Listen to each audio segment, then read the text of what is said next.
उस गांधी की, जबकि गांधी हमारा विरोध कर रहा था, और गांधी की जान बचाने के लिए, क्योंकि बाबा साहब मानवतावादी थे, इसलिए उन्होंने गांधी की जान बचाने के लिए अपना पैक्ट में उनकी बात को मान ली। ये ऐसा है कि जब तिलक ने कहा संविधान जब बनाया था उन्होंने, तो उन्होंने कहा ये चीजें कुछ हटा दीजिए। मैं हूं अपने सहयोगी रणवीर अंतानी के साथ आज गाजियाबाद के साहिबाबाद के जीटी रोड स्थित लाजपत नगर में, जहां पर संतोदय बुद्ध विहार में बाबा साहब के महापरिनिर्वाण पर एक आदरांजलि सभा रखी गई है। और ये डॉक्टर अंबेडकर स्मृति शोध संस्थान के माध्यम से कार्यक्रम चल रहा है। रणवीर, एक बार ज़रा पीछे कैमरा दिखाए। आप देख रहे हैं कि डॉक्टर अंबेडकर स्मृति शोध संस्थान के माध्यम से जो यहाँ पर कार्यक्रम चल रहा है, सत्योदय बुद्ध विहार है ये, जहाँ पर बाबा साहब के लिए, बाबा साहब को नमन करने के लिए, बाबा साहब की स्मृति में बाबा साहब को पुष्पांजलि करने के लिए लोग आज एकत्र हुए हैं। और आप देख रहे हैं कि किस तरह से लोग यहाँ पर मंच पर अपने वक्तव्य से लोगों को लाभान्वित कर रहे हैं, लोगों को बाबा साहब के बारे में अवगत करा रहे हैं, तथागत बुद्ध को बाबा साहब तक पहुँचा रहे हैं। और कहीं ना कहीं जब इस तरह की छोटी छोटी सभाएं होती हैं तो ये प्रभाव छोड़ती है लोगों के ऊपर, ये लोगों के मन मस्तिष्क पर प्रभाव छोड़ती है। और कहीं ना कहीं जो बाबा साहब का कारवां है, जो बुद्ध का कारवां है, वो लगता है कि तेज़ी से, जैसा कि अक्सर कहा भी जाता है कि बाबा साहब का कारवां जो है इतनी स्पीड से नहीं चल रहा है, लेकिन अभी देखकर लगता है कि जब ऐसे ऐसे लोग बाबा साहब के कारवां को आगे बढ़ा रहे हैं तो कहीं ना कहीं कारवां बढ़ रहा है। सुनिए क्या कह रहे हैं वक्ता। जब बॉम्बे एयरपोर्ट से उनका पार्थिव शरीर उतारा तो बॉम्बे में इतने लोग पूरे भारत से हवाई जहाज की व्यवस्था से या कार की व्यवस्था से या बसों की व्यवस्था से जैसे भी पहुंच सकते थे, इतने लोग पहुंच गए थे कि बॉम्बे के किसी रोड के ऊपर जगह नहीं थी, पूरा बॉम्बे भर गया। और वो जगह निश्चित की गई अरब सागर के किनारे दादर में, कि वहां पर इनका परिनिर्वाण, इनका अंत्येष्टि किया जाए, और वहां जाकर उनकी अंत्येष्टि की गई। अब उस जगह को चैत्य भूमि के नाम से, अब उस जगह को चैत्य भूमि के नाम से जानते हैं। और भारत के लोग जो भी समझते जा रहे हैं, जो भी जानते जा रहे हैं, जिनको मालूम चलता जा रहा है, तो उसको वो तमाम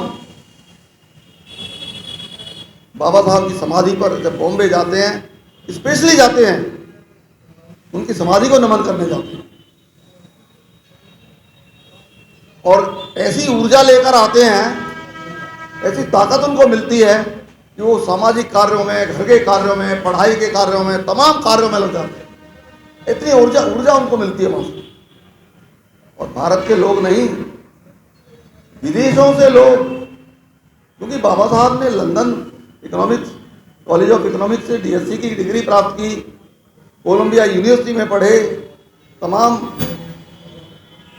शिक्षाएं बाहर की, उनके पास 32 डिग्रियां थी, 17 भाषाओं का जहां ज्ञान था उनको। आज एक साथी ने बताया, मुझे भी मालूम नहीं था, कि जब उनका परिनिर्वाण हुआ 32,000, शायद 32,000 बता रहे थे कि 32,000 किताबें थी, संग्रह नहीं था। वो कैसी नज़र थी, कितनी नज़र से, सरसरी नज़र से उस सबको पढ़ लेते थे, सारे वेद, सारे जो हिंदू धर्म की, मुस्लिम धर्म की, सिख धर्म, तमाम किताबें छान मारी थी। और ये संविधान, अब मैं संविधान सभा या तमाम चीज़ों को बताऊंगा तो मेरे और साथी जिनकी हम इंतजार कर रहे हैं उनको भी सुनेंगे। दोस्तों, बाबा साहब ने और उनके सहयोगियों ने बड़ी मशक्कत के साथ उनको संविधान सभा में भेजा। वो जो बात लंबी है, संविधान सभा में भेजने के बाद उनको अध्यक्ष बनाना चाहा उनको, कि हमको अध्यक्ष बना दिया जाए। बाबा साहब ने कहा नहीं, मुझे अध्यक्षता नहीं चाहिए, अध्यक्षता नहीं चाहिए, क्योंकि मैं जो बात कहना चाहूँगा वो बात मैं कह नहीं पाऊँगा अध्यक्ष होने के नाते। और बाद में फिर एक ड्राफ्टिंग कमेटी बनाई गई, और ड्राफ्टिंग कमेटी जब बनाई गई तो उसमें नेता लोगों ने सबने निर्णय लिया कि भाई बाबा साहब को ड्राफ्टिंग कमेटी का चेयरमैन बनाया। तो उनको ड्राफ्टिंग कमेटी का चेयरमैन बनाया। चेयरमैन रहते हुए जो संविधान की ड्राफ्टिंग होती थी उसको पढ़ते थे, और पढ़ने के बाद में जो संशोधन, जो एडिंग होती थी, कोई डी एडिंग होती थी, वो बाबा साहब करते थे। ये था उनका काम। और 26 नवंबर 1949 को 2 साल 11 महीने 18 दिन में संविधान बनाकर उन्होंने पेश कर दिया और वो पारित हो गई। दोस्तों, मैं ये कहना चाहूँगा कि हम अभी भी ये सोच रहे हैं कि बाबा साहब और जिंदा रहते। सबकी जिज्ञासा है, हम सब सोचते हैं ये बात को, इनकी बात नहीं है, सभी सोचते हैं। लेकिन आप बताइए कि हम शासन करने लायक भी हो गए?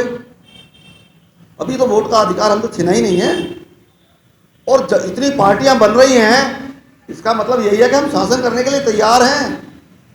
हमारे लोगों ने जितनी पार्टियां बना ली हैं, इसका मतलब हम शासन करने को तैयार हैं, शासन करने के लिए तैयार हैं। लेकिन वोट कहाँ से आएगा उनको सबको? उन सबको वोट कहाँ से आएगा? अभी जो नेतागण हैं, मेरा उनसे निवेदन है, मेरा उनसे बहुत ही करबद्ध निवेदन है कि अभी भी समय है। बाबा साहब ने तो कभी नहीं कहा था कि इतनी पार्टियां बना लेना। एक party, Republican party of India के निर्माण किया था, और वो रिपब्लिकन पार्टी ऑफ इंडिया पूरे भारत में घूमते घूमते फिर बॉम्बे, महाराष्ट्र में पहुंचे, और फिर तमाम पार्टियां बनी हैं और अभी भी बन रही हैं। अभी अगर कुछ लोगों से बात करते हैं कि ये पार्टी आप क्यों बना रहे हो, पहले पार्टियां हैं उनके साथ आप क्यों नहीं सहयोग देते?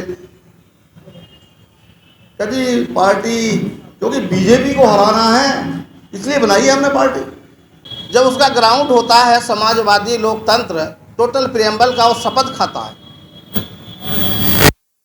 उसमें से एक अनुच्छेद को भी लिखता है, जैसे फंडामेंटल राइट को, मौलिक अधिकार को भी वो ग्राउंड बनाता है, उसके आधार पर पार्टी रजिस्टर्ड होती है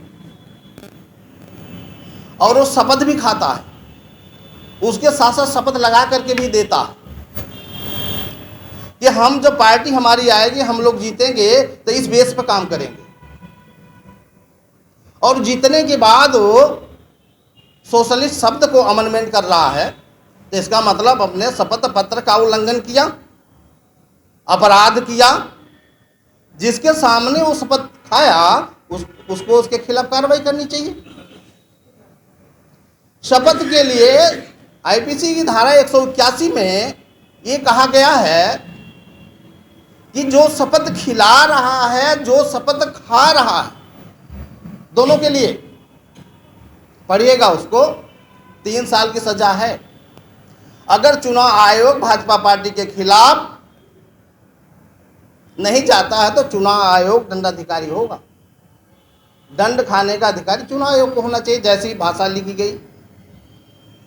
लेकिन कुछ नहीं, पार्टियां बनाने का मतलब, पार्टियां जब उठाएंगी तभी तो आप तक बात पहुंचेगी। ये कंसेप्ट उनके समझ में आना चाहिए कि जो शपथ मैंने खाया, जिस आधार पर हमारी पार्टी रजिस्टर्ड हुई है, उस आधार पर हम काम नहीं कर रहे हैं, तो दंड कौन देगा? चुनाव आयोग देगा। मैं मानता हूं नहीं सुनेगा, जाना चाहिए, फाइल करना चाहिए, सुप्रीम कोर्ट में करना चाहिए। जहां पार्टी का सवाल है, आप ईवीएम को ले लो। ईवीएम का दौर कब शुरू हुआ? 1984 से शुरू हुआ। लास्ट में कब आया ये बिल्कुल फोकस होकर के? 2004 में आया। उससे पहले एक्सपेरिमेंट था। कानपुर ITI में इंजीनियर वगैरह सारे थे, सारे लोगों ने टेस्ट किया। जितनी पार्टियां आपकी बुद्धिजीवी बनी थी, क्या कभी 1998 में कोलिजियम स्थापित हो गया। किस अनुच्छेद से स्थापित हुआ? 143 वर्ष अनून। क्या किसी पार्टी ने उठाया इस बात को? क्यों नहीं उठाया? इसका मतलब चेतना नहीं है। चेतनाशील बन रहे हैं, चेतना नहीं है। ये मामला डिफिकल्ट है, इसे समझना बड़ा मुश्किल है। तो इस तरह के जो आदेश होते हैं, पक्ष विपक्ष, सुप्रीम कोर्ट, हाई कोर्ट, संविधान से ऊपर कोई भी आदेश पारित नहीं कर सकता। यह बात 140 अनुच्छेद में दिया है, पढ़ करके देखिए। अगर वो इस तरह का आदेश पारित करता है तो इसका मतलब विपक्ष और पक्ष दोनों मिला हुआ है, दोनों की सहमति से काम हो रहा है और वो काम आपके खिलाफ, ये सब चीज़ें चल रही है। एक बात और कहूँगा, 1 मिनट का समय लूँगा। जहाँ पार्टी का विषय है,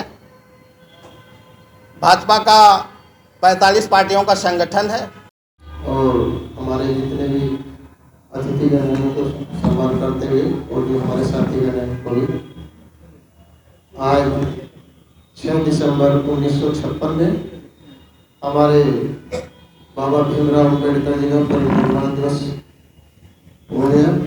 और अब हम जब भी सर्व भारत भूमिका समिति, राष्ट्रीय बालू सेना के सभी, आज तक हम जो है पार्टियां और इनके उपक्ष में बातें करते हैं, अभी तक जो है दलित ही आपस में एक दीवार नहीं तोड़ पाया। आज बाबा साहब डॉक्टर भीमराव अम्बेडकर पार्क में बाबा साहब का परिनिर्वाण दिवस आयोजित किया गया है 6 दिसंबर को। आज के कार्यक्रम की अध्यक्षता कर रहे हैं मेरे भाई नंदकिशोर जी, भाई DP मौर्य साहब, डॉक्टर अंबेडकर जन कल्याण परिषद के अध्यक्ष भाई लक्ष्मण प्रसाद जी और सभी मंचासीन सम्मानित और जिन लोगों ने यहाँ पर अपने विचार व्यक्त किए हैं और जो उपस्थित हैं, मैं सबका बहुत अभिनंदन करता हूँ, स्वागत करता हूँ कि कम से कम आप लोग यहाँ पर बाबा साहब के परिनिर्वाण दिवस, महापरिनिर्वाण दिवस में मानता हूँ कि आप लोग यहाँ उपस्थित हैं। मैं थोड़ा विलम्ब से आया हूँ तो मैं आप लोगों से क्षमा चाहता हूँ। आज ज्ञानपीठ केंद्र पर भी बाबा साहब का हमारे यहाँ आयोजन था और वहाँ पर भी वक्ताओं ने अपने विचार व्यक्त किए थे। यहाँ पर भी मैंने कुछ वक्ताओं के विचार सुने। देखिए, बाबा साहब ने खुद अपने अनुभव से जो समाज के अंदर विषमता थी, जो सड़ा हुआ समाज था, जो धार्मिक पाखंड था, जो यहाँ कुरीतियाँ थी, परंपरावाद और रूढ़िवाद था, उसे बाबा साहब ने झेला, समझा। और जब वो विदेश गए तो वहाँ पर उन्होंने जो वहाँ लिबर्टी थी, जो स्वतंत्रता थी, जो समानता थी वहाँ, उसको समझा। उन्हें ये पता लगा कि इस देश के अंदर जहाँ पर हमारा जन्म हुआ है, जहाँ हमारे लोग हैं, वहाँ तो ये पूरा समाज, गोखले जैसे लोग, हाँ, और पटेल को वहाँ लगाया और बहुत से लोगों को लगाने के बाद बाबा साहब कभी झुके नहीं। केवल पूना पैक्ट पर उन्होंने गांधी का जान बचाने के लिए, देखिए मानवतावादी थे बाबा साहब, उस गांधी की, जबकि गांधी हमारा विरोध कर रहा था, और गांधी की जान बचाने के लिए, क्योंकि बाबा साहब मानवतावादी थे, इसलिए उन्होंने गांधी की जान बचाने के लिए पूना पैक्ट में उनकी बात को मान ली। कि ऐसा है कि जब तिलक ने कहा, संविधान जब बनाया था उन्होंने, तो उन्होंने कहा ये चीज़ें कुछ हटा दीजिए, तो बाबा साहब ने कहा ये संभव नहीं हटाना। तो उन्होंने कहा कैसे संभव नहीं? उसने कहा संभव तब होगा कि जब मैं ही हट जाता हूँ। उन्होंने, क्योंकि चूंकि इतना बड़ा विद्वान कोई नहीं था, तो इसलिए उन्होंने कहा नहीं हम आपको तो हटा लें, क्योंकि वो इतना मेहनत कौन कर सकता था। जितनी मेहनत, जितना अध्ययन, कोई ये बिरले महामानव थे, इतना अध्ययन किया इन्होंने। सब्सक्राइब करें आपके अपने चैनल समता आवाज़ टीवी को, बेल आइकन दबाना ना भूलें सबसे पहले हमारी वीडियो देखने के लिए।